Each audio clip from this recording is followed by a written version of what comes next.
Dr. Friedersdorf is the Deputy Director of the Nanotechnology Coordination Office at the NSF. So she has a background in engineering, but also in nanotechnology, and so she is going to be talking to you today about her field, but also why you should be excited about STEM, why you should be interested in pursuing STEM fields, and where we're kind of going. So with that, I will pass it off to Dr. Friedersdorf.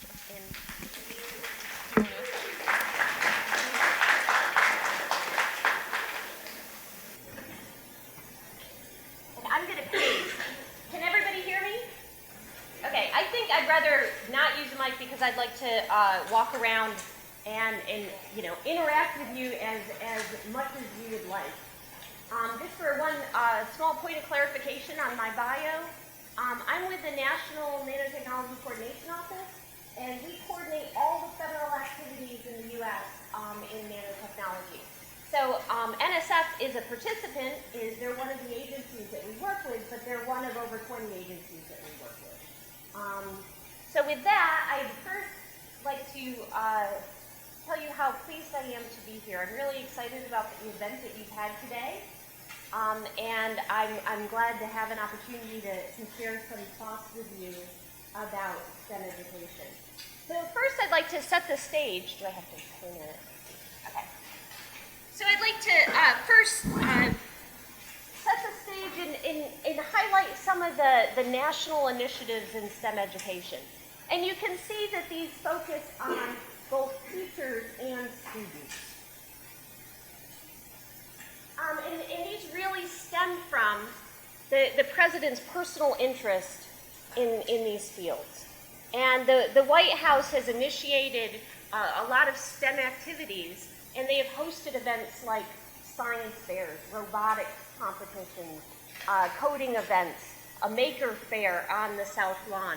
So this is a real interest of the administration, a real focus area.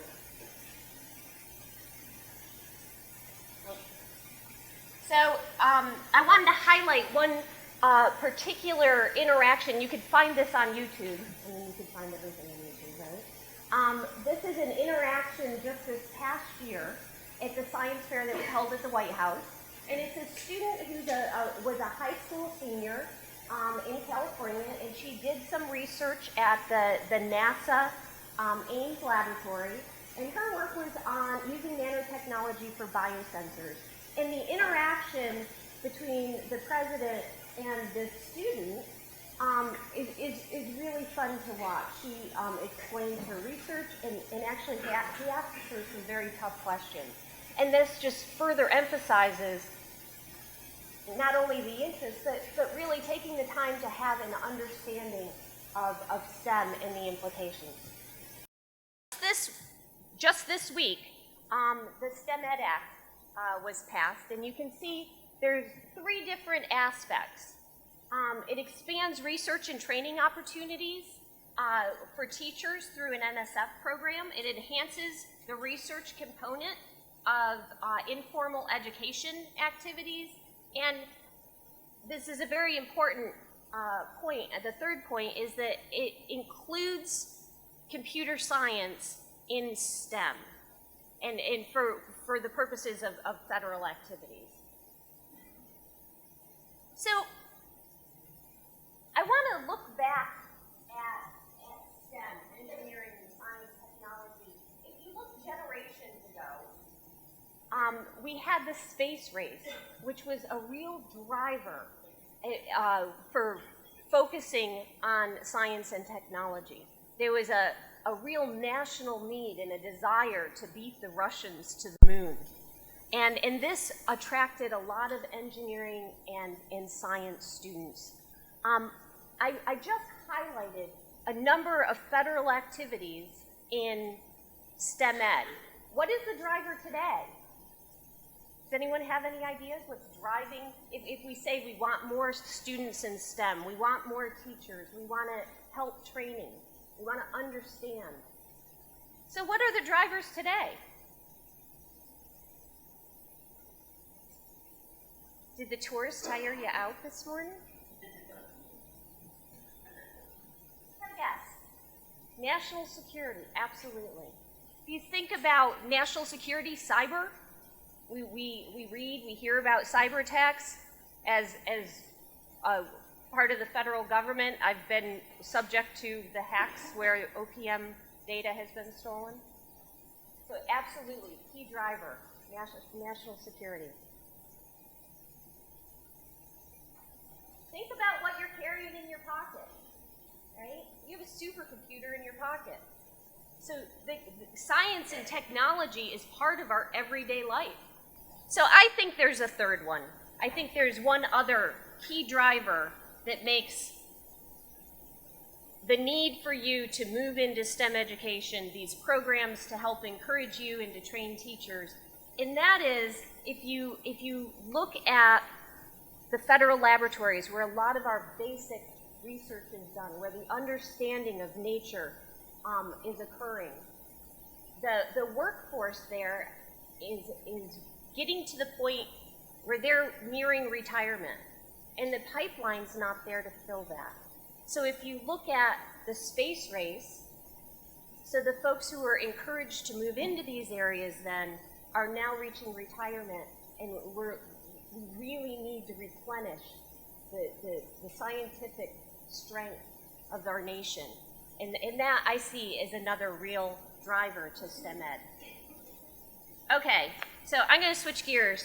So that's kind of the reason why there's a focus on STEM education. But I want to talk to you a little bit about my passion. Okay, so Stacy mentioned that I work in nanotechnology. So has anyone has anyone heard of nanotechnology? Hands? A few? So nanotechnology is the control and manipulation of matter at the atomic and molecular level. So how little is that?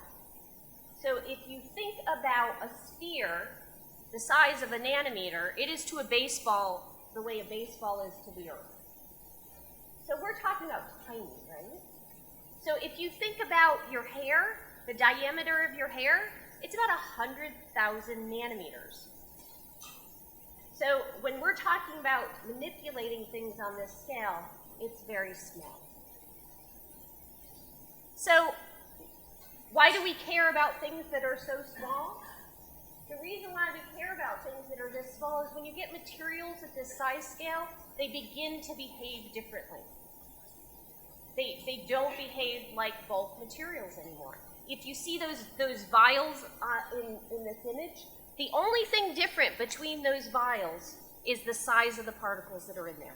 They're all exactly the same particle in the same solution, but because they're a different size, they appear different. And it's not just color. There's other properties that change at this size scale.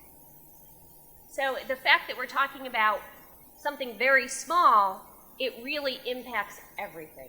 So if you're interested in biology, you're interested in robotics, electronics, medicine, nanotechnology will play a role in all of those things. So nanotechnology is not some future thing. It's already here. There's thousands of products in the market that are already using nanotechnology. And here are some examples that are shown here. But you can see that a lot of these examples are things that are just using nanotechnology to make existing things better. So for instance, the hockey helmet. We had hockey helmets, but they're now stronger and protect your head better. But what's really exciting about nanotechnology is where it's headed and what it will be able to do. And in my view, nanotechnology is really going to be the enabler for us to really deal with a lot of the problems that are facing the world. For example, and I also, just to circle back to the space race, nanotechnology has already made it into space in a number of ways. It was in the Juno mission. It was used for EM shielding. It's been used in insulation on each one of the Mars rovers, and there's also been some sensors that have been sent to space. But looking at world challenges, so nanotechnology and energy. So things like improving photovoltaics, looking at applications such as solar glass.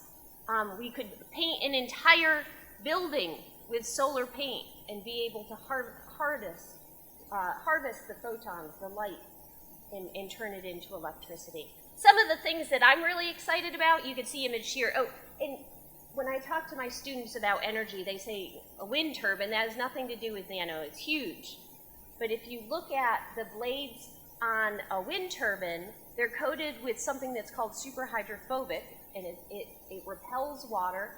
It gets rid of water, and in an environment like this, which is upstate New York, I actually took this picture. This is my family. The icing issues become really significant and inhibit proper performance of these wind turbines. So superhydrophobic coatings really enable them to work. The things I'm excited about are things that don't happen already. And this example of power felt is an idea where you can harvest things like thermal gradients or vibration in your everyday motion. So if you've seen headlines, charge your cell phone in your pocket, that's really not very far off. Okay, so if we develop these energy harvesting technologies, just by walking around, you're creating enough energy that could charge your cell phone. Okay, so these are the types of applications that I think are exciting. Another area is in the area of water, in things like point-of-use water treatment, so that you can provide drinkable water in a wide variety of locations. The drinkable book uses nanotechnology, and it looks like a book. You can take out a single page and use that to filter a large quantities of water. The example on the bottom left here is using carbon nanotubes to attach to bacteria and then use a magnet to pull that out. But there's also applications in sensors and in environmental remediation. The example on the right is a carbon nanotube sponge, which is super hydrophobic, so it doesn't like the water. If you push on it, it pops out of the water. But it's oleophilic, which means that it likes oil and it sucks it up. So if you put this sponge in oily water, it sucks up the oil, it floats on top. You can use a magnet to take it where you need it to be, pull it out. You can either squeeze it out to some degree or burn it off and reuse it. Okay, so these types of applications are going to change the way we do things. And the area of medicine, we're already beginning to see the impact of nanotechnology, but where we're headed, I think it will be just very exciting. In you and your children, the way you approach medicine will be entirely different than the way we've done it in our generation. Being able to identify and target individual cancer cells instead of poisoning the whole body, I mean, we'll be seen as barbarians as you perfect these technologies. Other examples here are what they call nano tattoos. They're sensors that can detect your heart rate. There are sensors that can be used to detect chemicals in your sweat and determine whether or not, if you're an athlete, you're going to hit the wall, if you need to take electrolytes and other nutrition. So these types of things are going to become commonplace and really exploit the novelty of nanotechnology. And I would argue that nanotechnology is really what makes superheroes super. So this is an example from Stanford where they've mimicked the nanostructures on geckos' feet and created pads so somebody can actually climb a glass wall, like Spider-Man, right? And on the right is an example of an invisible cloak. Okay, so in Harry Potter, the invisibility cloak, it can be done with nanotechnology. So I think that where we're headed is completely up to you, and it's what you do with this technology and move it into the future is where we'll really see the excitement. So I just want to give a couple parting thoughts. So I've told you why there's a need for STEM education, and I hope I made a case for why the nation needs more STEM grads. but why should you go into STEM? So from my perspective, I think one thing is just to understand the world around you. We're becoming more and more technical, so understanding that. Understanding things like, I taught physics in high school, and when I was teaching about center of gravity, my son was visiting the class that day. He was 8 years old. He was the first one to raise his hand. He knew what a CG was. And the other students who were really irritated with him learned the reason why he knew that is because we went canoeing all the time. And if your CG is high, you dump the canoe. So these are types of things that it's going to impact your everyday life. So understanding STEM, getting the analytical skills will impact all of your life. I think you've heard today about career opportunities. And also, I would argue that really you have the opportunity to save the world, whether it's energy, water, food. These are all applications that will benefit from a strong science and technology foundation. So I look forward to seeing what you do. Thank you.